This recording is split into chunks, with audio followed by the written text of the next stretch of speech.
Big boss अलग है क्योंकि पहली बार बिग बॉस आजादी जैसा फील हो रहा है। हम बाकी तुम लोग सब कैद में रहोगे, तुम लोग आजाद है ऐसा फील हो रहा है। ये मुंबई की ट्रैफिक और इधर की मगजमारी, ऐसे बात करता था मैं। अब बीरबल करने के बाद मैं बात करता हूँ कि सूर्योदय हो रहा है, सुबह का समय, वातावरण में नमी, प्रातः काल उठकर हमें शीघ्र से शीघ्र सेट पर पहुंचना है। लोगों ने मुझसे कहा कि तुझे अपने सपने बदलने होंगे सच्चाई से मेल खाने के लिए। मैंने बोला घंटा, मैं अपने सच्चाई को बदलूंगा ताकि अपने सपने से मेल खा सके। मैं कि ओ नहीं, जो बिग बॉस ऑफर किया गया था तो I was sceptical, I didn't know whether I should take Bigg Boss और no, because I am doing so much of work, so I was scared. सब झूठ बोलते हैं, इनके पास घंटा कोई काम होता नहीं है। ये बैठे होते हैं घर पे, बिग बॉस आता है 10 बार खुद सामने से फोन करते हैं कि मेरा क्या हुआ, मेरा क्या हुआ।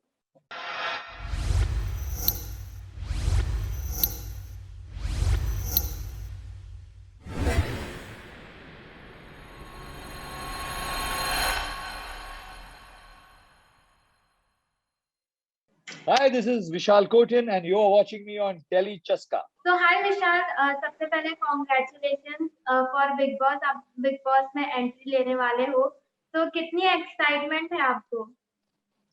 बहुत एक्साइटेड हूँ यार। इंडिया का सबसे बड़ा रियलिटी शो है, सलमान सर है।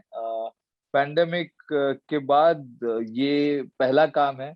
और इस बार बिग बॉस अलग है क्योंकि पहली बार बिग बॉस आजादी जैसा फील हो रहा है। हम बाकी तुम लोग सब कैद में रहोगे, तुम लोग आजाद है ऐसा फील हो रहा है। यूजुअली होता है कि हम लोग कैद में होते हैं और बाहर वाले लोग आजाद होते हो, पर इस बार तो तुम लोग कैद में हो। मास्क तुम लोग पहनोगे, मॉल में तुम लोग नहीं जाओगे, तो हम लोग तो आजाद है, तो हम लोग के लिए ज्यादा अच्छा है।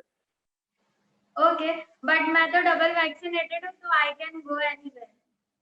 You cannot go anywhere. There can be a lockdown and you'll be at home.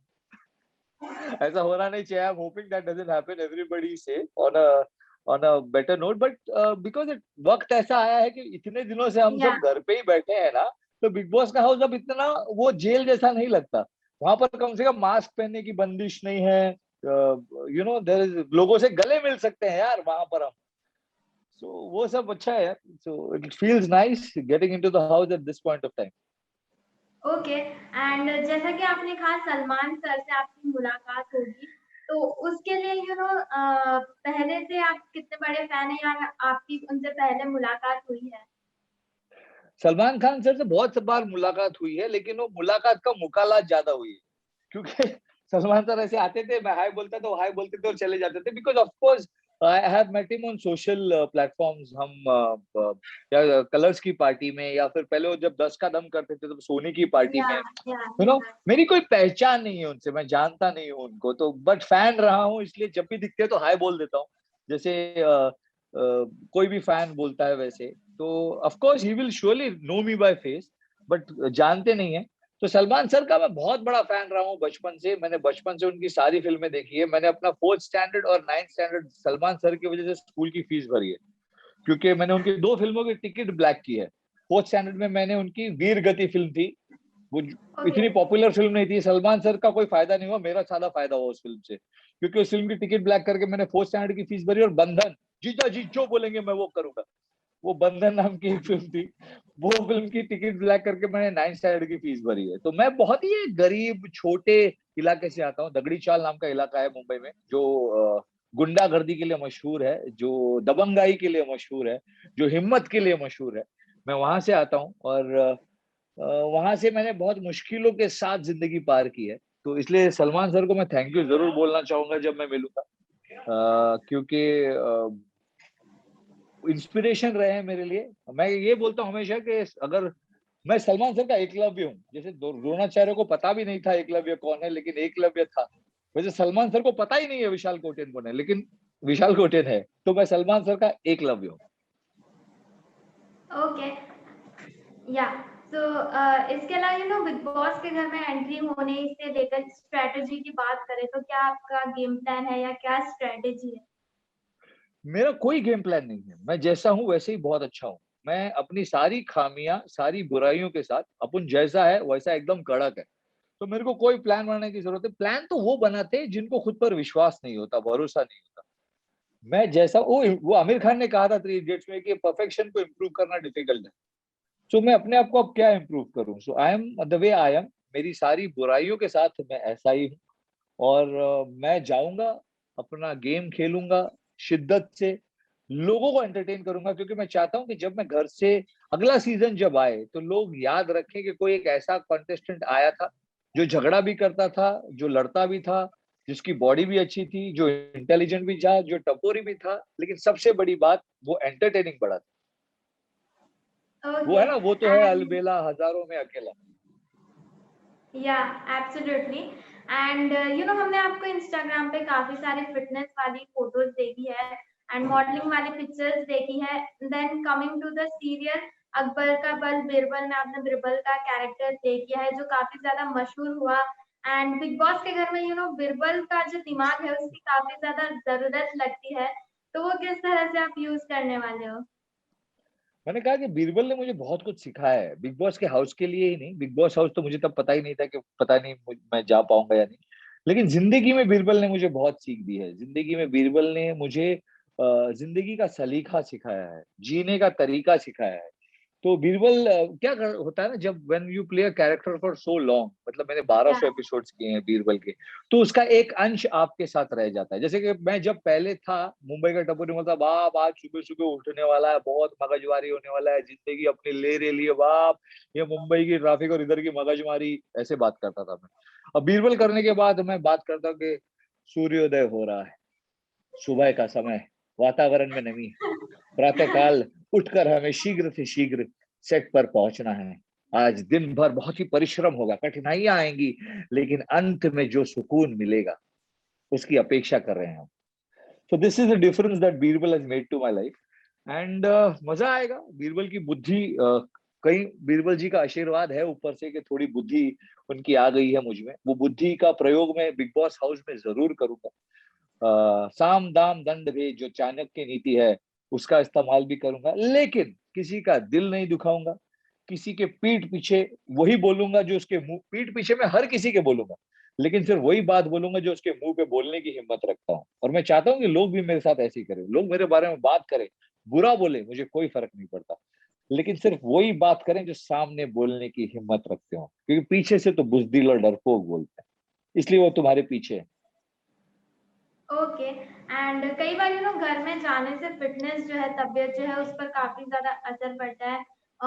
सो उसके ऊपर आप क्या अपने लिए सुविधाएं लेके जा रहे हो या क्या टिप्स लेके जा रहे हो बाहर से जो आपके दोस्तों ने आपको सजेस्ट की होगी घर के मैं अंदर? कुछ समझ में नहीं, क्या बोल रहे हैं आप? फिटनेस टिप्स क्या लेके जा रहे हो बाहर से क्योंकि आप काफी फिट मैं रहते हो? नहीं नहीं, मैं तो हमेशा से फिट रहा हूँ, और मैंने जब फिटनेस शुरू की थी तब मैं 17 साल का था, तो it's become a part of my life. और ये सप्लीमेंट्स और ये सब तो अब आए हैं और मैं लेता हूँ, मैं ये नहीं बोल रहा कि I don't take protein supplements, I don't take vitamin supplements, because it is available right now in the market, तो क्यों ना ले।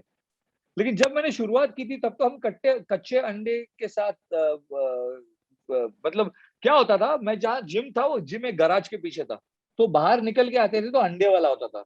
तब कच्चा अंडा मिलता था 70 पैसे का और बॉइल्ड अंडा मिलता था 1 रुपए का, तो 30 पैसे बचाने के लिए मैं कच्चे अंडे लेकर ऐसे फोड़ कर पी जाया करता था 5।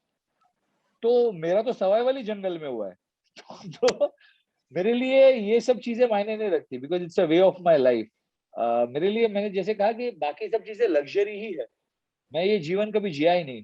तो मैं तो बहुत छोटे इलाके से आया हूँ, मैं तो उन बच्चों के बीच में से आया हूँ जहाँ पर इंग्लिश ना बोलने पर धुतकार दिया जाते हैं बच्चे। लोग आज भी ये नहीं समझते कि English is a language not knowledge.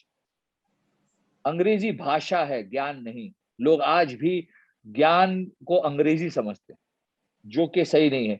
मैं उन लोगों के बीच में से आता हूँ जहाँ पे बच्चे के शूज में पॉलिश नहीं होती तो सर का तेल निकाल के वो जूते पे लगाता था ताकि जूते चमके। शर्ट में अगर इस्त्री ना हो तो उसे पीछे के लाइन में खड़ा कर दिया जाता था। तो मैं उन सब बच्चों का जवाब हूँ बिग बॉस में, क्योंकि उन बच्चों से निकल कर I have done my MBA in finance and today I can speak English better than most of the educated guys who can speak English. So मैं उन सब बच्चों का जवाब हूँ, और उनमें से एक भी बच्चा मुझे देखकर ये सोचे ना कि अगर विशाल कोठियन वहां पहुंच सकता है तो मैं भी पहुंच सकता हूँ, तो मेरा बिग बॉस में जाना सफल हो गया। मैं बहुत ही सिंपल हूँ। लोगों ने मुझसे कहा कि तुझे अपने सपने बदलने होंगे सच्चाई से मेल खाने के लिए। लोगों ने मुझसे कहा कि तुझे अपने सपने बदलने होंगे सच्चाई से मेल खाने के लिए। मैंने बोला घंटा मैं अपने सच्चाई को बदलूंगा ताकि अपने सपने से मेल खा सके। और आज वो सपना पूरा हो गया। स्टेज पर सलमान खान की टिकट जो ब्लैक करता था, वही लड़का सलमान खान के बाजू में खड़ा है। एब्सोल्युटली। तो जब आपको बिग बॉस ऑफर किया गया था तो फर्स्ट थॉट क्या था, या आपने तुरंत ही हाँ कह दी? बिग बॉस ऑफर किया गया था तब मैं बड़ा ही खुश हुआ। जब जो लोग बोलते हैं ना, ये बाकी एक्टर्स शायद पता नहीं, जो मुझे बहुत सुनाई दिया बहुत इंटरव्यूज में कि ओ नहीं, जो बिग बॉस ऑफर किया गया था तो I was sceptical, I didn't know whether I should take Bigg Boss और no, because you know I am doing so much of work, so I was scared. सब झूठ बोलते हैं, इनके पास घंटा कोई काम होता नहीं है। ये बैठे होते हैं घर पे, बिग बॉस आता है 10 बार खुद सामने से फोन करते हैं कि मेरा क्या हुआ, मेरा क्या हुआ। मेरा ऐसा कुछ नहीं था। बिग बॉस का फोन आया, मुझे जैसे ही फोन किया प्रोडक्शन हाउस और वाईकॉम ने, मैंने इमीडिएटली कहा कि ठीक है, I am ready to do the show. पैसे की बात हुई, थोड़ा ऊपर नीचे कर लिया मैंने, पर और उसके बाद आई वाज वेरी एक्साइटेड क्योंकि मैं चाहता था शो में जाना। जो लोग बोलते हैं ना कि हमने बिग बॉस को चूज किया, वो झूठ बोलते हैं। कोई बिग बॉस को चूज नहीं करता, बिग बॉस हर एक्टर को चूज करता है। तो बिग बॉस ने मुझे चूज किया, इस बात से मुझे बड़ी खुशी है, आई एम ऑनर्ड। और मुझे बहुत मजा आएगा इस शो पर। ओके। एंड पिछले कंटेस्टेंट्स की बात की जाए तो कौन आपका फेवरेट कंटेस्टेंट रहा है पिछले सीजन से? मुझे विकास गुप्ता बहुत अच्छा लगता था क्योंकि बड़े दिमाग से खेलता था, बीरबल की नीतियां काफी अपनाई है उसने। मुझे असीम बहुत अच्छा लगा, जबकि शुक्ला मेरा बहुत ही करीब दोस्त था, बहुत ही ज्यादा करीब दोस्त था। लेकिन फिर भी मुझे उसके सीजन में शुक्ला से ज्यादा असीम रियाज ज्यादा अच्छा लगता था, जबकि मैं उस असीम को जानता ही नहीं था। वो इसलिए क्योंकि शुक्ला तो शुक्ला था, मस्त मौला, good looking guy, handsome, famous. Asim Riaz Bigg Boss के पहले कुछ नहीं था, तो उसने जो कुछ भी कमाया है वो बिग बॉस से कमाया। तो गेम की बात की जाए तो ओवर द इयर्स मुझे विकास गुप्ता और असीम बहुत अच्छे लगे in terms of how they played the game. Okay. Lastly जाते जाते फैंस एंड व्यूअर्स को क्या मैसेज देना चाहेंगे, क्या कुछ कहना चाहेंगे? मैं अपने फैंस को कहना चाहूंगा कि जिस तरह से आपने मुझे प्यार दिया है, बस बस बस इसी तरह से मुझे प्यार देते रहिए। और एक मेरा कोई आगे पीछे कोई नहीं है, बस आपके भरोसे मैं बिग बॉस हाउस में जा रहा हूँ। आपका प्यार ही मुझे आगे ले जाएगा। अगर मैंने आपको एंटरटेन नहीं किया तो तुरंत तुरंत मुझे बाहर निकाल दो। लेकिन अगर आपको लगता है कि आपका ये भाई वहां जाके धमाल मचा रहा है, तो उसे रखना, क्योंकि आपके अलावा जैसे मैंने कहा मेरा कोई नहीं है। अ, खुद से जिद खुद से जीतने की जिद है मेरी, खुद से जीतने की जिद है मेरी। मुझे खुद ही को हराना है। मैं भीड़ नहीं हूं इस दुनिया की, मेरे अंदर खुद एक जमाना है। Okay, that was so nice of you, and all the best and good luck for Big Boss 15. And thank you so much.